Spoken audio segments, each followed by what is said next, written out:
سلام دوستان عزیز، هموطنان گرامی. خواستم یه موضوع رو باهاتون در میون بذارم.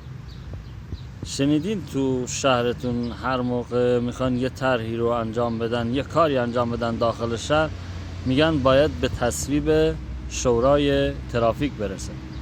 بعد شورای ترافیک متشکل از رئیس اداره آموزش و پرورش، نمیدونم رئیس راهنمای رانندگی، فرمانده قرارگاه، نیروی انتظامی، شهرداری، فرمانداری، به هر حال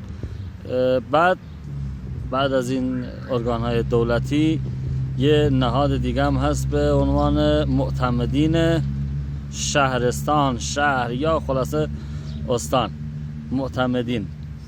بعد من خواستم بگم شما آیا معتمدین و شهر خودتون رو میشناسین؟ یا اصلا اونایی که معتمدینن جز معتمدین شهرن واقعا معتمد شما هم هستن؟